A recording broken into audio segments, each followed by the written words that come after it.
नमस्कार सांग मैंने जय जगन्नाथ। जीवन केवे केवे एमिति गोटे कहानी दे थाए जहाँ को आम के भाभी न था।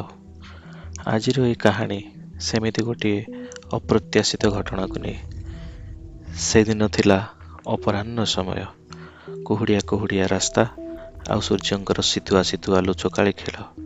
से मझिरे आमे गाड़ी नहीं आगेवाकू लागिलु सुदूर अनुगुल रु बालेश्वर सहर। जाऊ जाऊ इमिडिएटली एग्जिट। जय जगन्नाथ जय जगन्नाथ। सेफ जो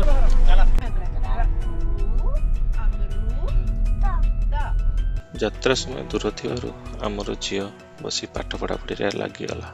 गाड़ी एवं धीरे धीरे आगक लगुए आम अनुगुल पार होता। हठात देखिलु अनेक लोक गोटे जगह एकाठी होती। रास्ता टिके जाम थिला आ दूर हो हल्ला शुभुए। क्या गोटे घौड़ेवा पर शुणा मिलूला। से मुहूर्त आम बुझीगलु जे आगक किसी असाधारण घटुची। मात्र 1-2 मिनिट भितर आमको आ किसी अछपा रहा ना। गाड़ीर साइड डोर काच कसे जड़े भाई को पचारि, भाई कौन होइछि? से भाई जनक टिके आश्चर्य हो मते कहले, कियो आज्ञा आपन को दिसुनी कि एई बिलरे देखुना कि एगुड़ाक कौन आपन जानि पारना? से भाई को कथा शुणी मो नजर धीरे धीरे आगकू चलीगला। आगे रही बिलरे हठात कुहुड़ी मझिरे गोटे बड़ आकृति आम आखि आगे आसला। प्रथमे गोटे तापरे गोटे तापरे आउ गोटे आउ देखु देखु पूरा बिल भरी जाई थाए। से माने थिले हाथी, गोटे नुहे कि दुईटी नुहे, पूरा 45टी हाथी दल। किछि मुहूर्त पई आमे समस्त नीरव। इंजिन चालुथिला किंतु केही किछि कहु नथिले। सेही मुहूर्त रे आमे बुझिगलु एहा आम रास्ता नुहे, एहा सेमानकर जंगल। ओडिशा जमिति आमर माँ सेमिति प्राकृतिक जीवजंतु मानक पई माँ। ओडिशा आउ हाथी मानक संपर्क खूब निबिड़। एठार माटी सबुजिमा, जंगल भरा भरा, पहाड़ और नदी भी भरा भरा। से सबुज प्रकृतिर अंचल हाथी माने निर्भय चली आसती और दले दले घूरती। आउ सेमानक उपस्थिति ओडिशा को केवल गोटे राज्य नुहे, गोटे जीवंत प्रकृतिर स्वर्गर परिणत करदेइछि। दले दले चलुथिबा एई हाथी माने केवल पशु नुहे, सेमाने आम जंगलर स्मृति, आम जंगली संपदर गोटे मूल्यवान अंश एवं आम प्रकृतिर प्रहरी। नीरव चालीचलन, गंभीर आखि आउ पीढ़ी पर पीढ़ी धरी ए रास्ता आउ जंगल को निज घर परी जानिथिबा गोटे गोटे जीवन। ए हाथी माने जानती नहीं मानचित्र, सीमा किंबा आईन। सेमाने केवल जानती जे जंगल रे सेमानक पूर्वज चलीथिले सेई पथ ही तांकर घर को नहीं जाए। किंतु आज सेई पथरे आमर घर उठी जाइछि, आम खेत हसी उठुची, आम रास्ता शब्द करुची। रास्ता आज आमर हेले भी जंगल तांकर। सेमानंकु रास्ता देवा माने प्रकृति को सम्मान देवा। जेतेबेले हाथी गाँ को आसे आमे एहाकु संघर्ष करू, किंतु सेमानंक पई एहा केवल गोटे बाट भूली जाइथिबा घर को फेरिवार चेष्टा। भय भय दुहिंक पाखरे अछि। मनिष मध्य भयभीत आउ हाथी भी। तफात एतिक, हाथी भयरे आसे नाही, से आसे भोकरे, शोषरे, स्मृति रे। जदि आमे टिके रही जिबा, टिके बुझी जिबा, टिके रास्ता छाड़ी देबा, संभवतः एही संघर्ष गोटे दिन सहअवस्थान रो कहानी होई जिवो। जेते दिन मनिष टिके अपेक्षा करि परिबो, सेते दिन हाथी निर्भय रे चली परिबो।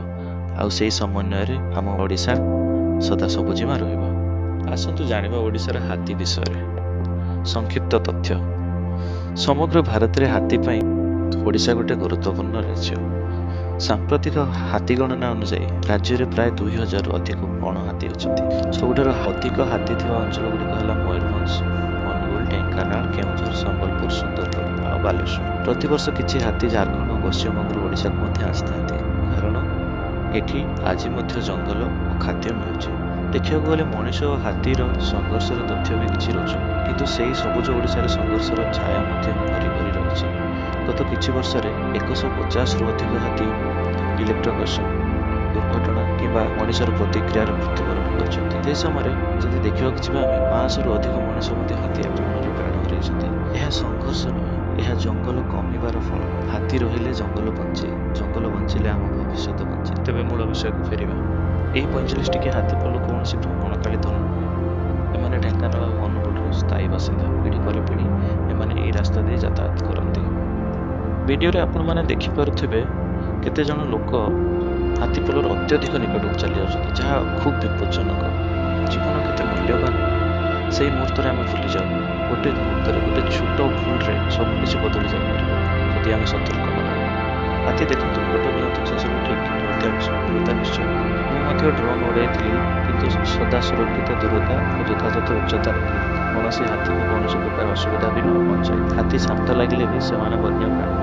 ଏକ ମୁହୂର୍ତ୍ତରେ ସବୁକିଛି ବଦଳି ଯାଇପାରେ। ଦୂରତା ରଖିବା, ଶବ୍ଦ ନ କରିବା, ଗାଡ଼ିରୁ ନ ଓହ୍ଲାଇବା ଓ ହାତୀଙ୍କ ପଛେ ପଛେ ଅନୁସରଣ କରିବା ନାହିଁ। ଏହା ହିଁ ହେବ ବୁଦ୍ଧିମାନର କାମ। କୌଣସି ବି ବନ୍ୟଜୀବ କେବଳ ଦେଖିବାର ବିଷୟବସ୍ତୁ ନୁହେଁ, ଏହା ଏକ ଦାୟିତ୍ୱ, ସମ୍ମାନ ଆଉ ସଂଯମ। ମୁଁ ଧନ୍ୟବାଦ ଜଣେଇବି ସମ୍ବିତ ଭାଇଙ୍କୁ, ଯିଏ ଏ ଭିଡ଼ିଓରେ ଆସିବା ପାଇଁ ମନା କଲେ, କିନ୍ତୁ ସେ ମୋତେ ବହୁତ ସହଯୋଗ କରିଥିଲେ ହାତୀମାନଙ୍କୁ ଡ୍ରୋନ୍ରେ ଆଉ କ୍ୟାମେରାରେ କ୍ୟାପଚର କରିବା ବେଳେ। ଧୀରେ ଧୀରେ ହାତୀପଲ ଆଗକୁ ବଢ଼ିଲେ ଆଉ ଦୂର ଦ୍ୱୀପଳରେ ସେମାନେ ମିଶିବାକୁ ଲାଗିଲେ। ମୁଁ ସେହି ମୁହୂର୍ତ୍ତ ଗୁଡ଼ିକୁ ମଧ୍ୟ ଭିଡ଼ିଓ ମାଧ୍ୟମରେ ଧରି ରଖିଲି, ଗୋଟେ ବଡ଼ ସ୍ମୃତି ଭାବରେ। ମନ ଭିତରେ ରହିଯିବ ଗୋଟେ ଅନୁଭୂତି ଭାବରେ। ମୋତେ ବି ଏପଟେ ବହୁତ ବିଳମ୍ବ ହୋଇଯାଉଥାଏ, ତେଣୁ ମୁଁ ବାଲେଶ୍ୱର ଅଭିମୁଖେ ବାହାରିବାକୁ ଲାଗିଲି। ହାତୀମାନେ ନିଜ ରାସ୍ତାରେ, ଆମେ ଆମ ରାସ୍ତାରେ, ସମ୍ମାନ ଆଉ ଦୂରତାର ସହ।